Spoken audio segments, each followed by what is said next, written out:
हरे कृष्णा।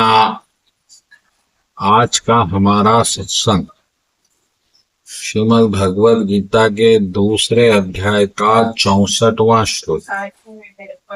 भगवान कृष्ण कह रहे हैं कि जो व्यक्ति अपने मन के द्वारा अपने इंद्रियों को संपूर्ण रूप से संयमित कर लेता है, वही व्यक्ति भगवान की कृपा प्राप्त करने का अधिकारी है। यानी कि इस बात पे हम ध्यान देंगे कि हम कभी भी भगवान से बिछड़े नहीं।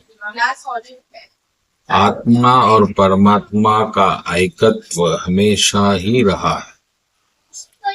आत्मा और परमात्मा के ऐकत्व के बिना शरीर काम नहीं कर सकता।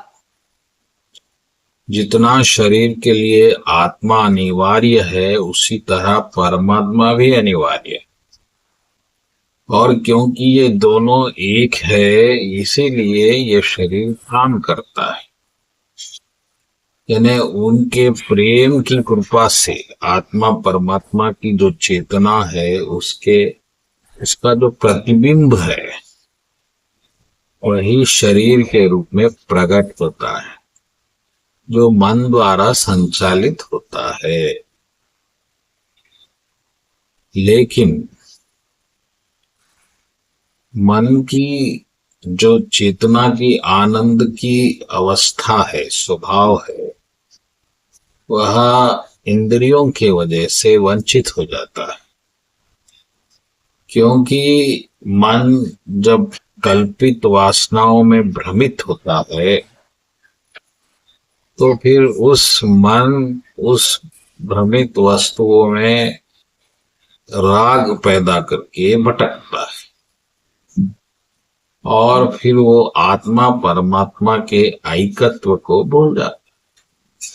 तो इससे उसका जो आनंद का तत्व है, स्वभाव है, वो खो जाता है और फिर वह बाहर के इंद्रियिक वस्तुओं में सुख खोजता है, जिसके कारण उसे कर्म के नियम में बंधना पड़ता है और फिर वह कर्म के प्रतिक्रिया यानी कर्म के फल से सुखी या दुखी हो जाता है। दुखी इसीलिए होना पड़ता है क्योंकि कर्म जिस प्रकार से करना चाहिए था वह नहीं हुआ। जो कर्म गलत ढंग से किया जाता है वह दुख पैदा करता है, इसको हम पाप कहते हैं। तो कर्म जब पाप पैदा करता है तो उसका फल दुख होता है, और जो कर्म सुख पैदा करता है, पुण्य पैदा करता है, उससे सुख कहते हैं। तो दोनों प्रकार से आत्मा जो प्रभु के ऐकत्व में पहले से ही है, अपने स्वभाव को, अपनी स्थिति को भूलकर मन द्वारा कल्पित सुख और दुख के जाल में फंस जाती है और फिर प्रभु के कृपा से वंचित हो जाती है। लेकिन जब यही आत्मा अपने आप को मन के द्वारा इंद्रियों को संयमित करके इंद्रिय सुख को त्याग देती है, उसे अपना सुख नहीं मानती, तो वो अपने आप ही अपने स्वभाव में आ जाती है और परमात्मा के साथ जुड़ जाती है, जिससे उसे अपने आनंद का अनुभव स्वतः होने लगता। बस यही है इस श्लोक का रहस्य। तो आप जो है अपना मन, जो आपका इंद्रिय वस्तुओं से भोग की आशा में जुड़ चुका है, सुख की आशा में जुड़ चुका है, उसे थोड़ा रोक कर और कम से कम उसमें सुख न मानकर परमात्मा के शरण में रहिए। तो परमात्मा की कृपा से आप इंद्रियों से अपने आप दूर हो जाएंगे और फिर आपको परमात्मा के प्रेम का अनुभव होना शुरू हो जाएगा।